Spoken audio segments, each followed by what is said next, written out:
Today I want to talk about like order, like God's characteristics and how he presents himself in the Bible, and it's all about order.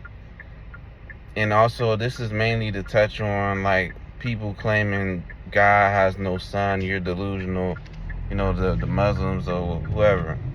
Like why God would have a son or whatever. And I'm gonna really explain it.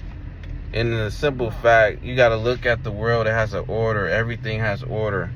Like there's a government to keep order. You know, you can't have the tree without the water and the soil. Everything has to be like set in place for something to grow, right? This is a physical law that God set from our hearts and from the beginning. You can't create a man without the woman. You can't create the woman without the man.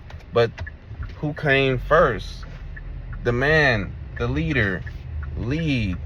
The man has to come first, right? So that now we got that understanding, right? Like there's an order, there's a superiority. So there has to be a superior being if the world shows the order of superiority, right? And now I'm going to touch on the fact that God created us for the need of one another. Even the richest and most powerful people cannot hold power without a government. They need a government. They need people in place to move things around.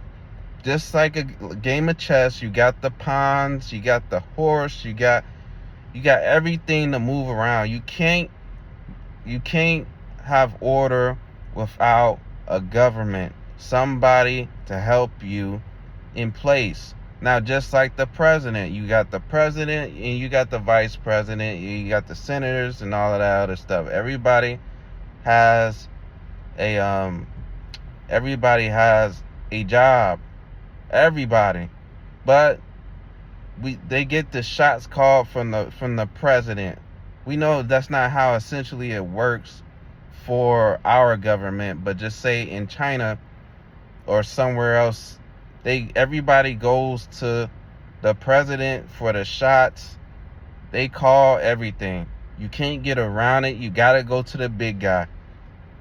So we see this order that's presented in the world, and the reason why it's like that because God had placed this in our heart for somebody to lead over a group of people because we can't think for ourselves.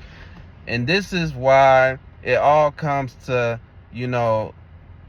Jesus being the Son of God, God being the president, and Jesus is the vice president. We can't go to the president for nothing. It's just like somebody who owns a restaurant. You are always going to have a manager. You go to the manager. You don't ever ask for the owner. You can't even touch the owner.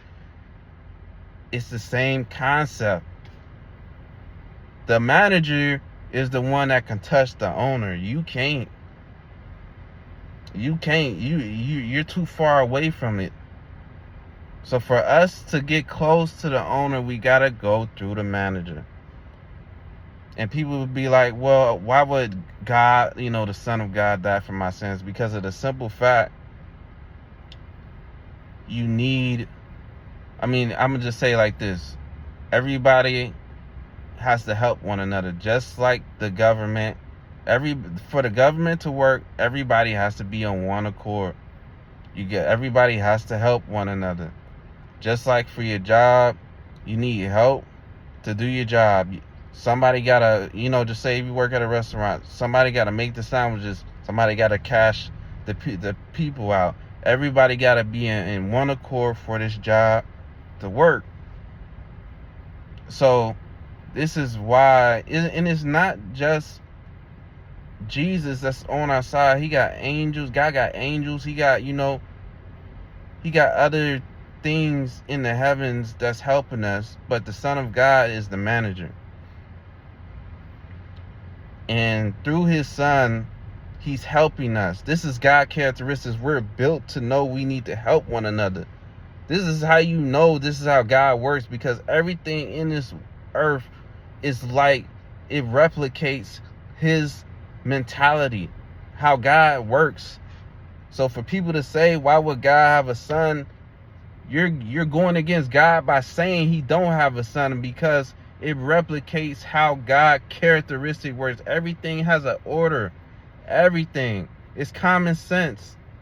Like, you know it's common sense. You just want to escape. You just want to have an excuse to do what you want in life, because in religion, you can sin all you want and not be held accounted to.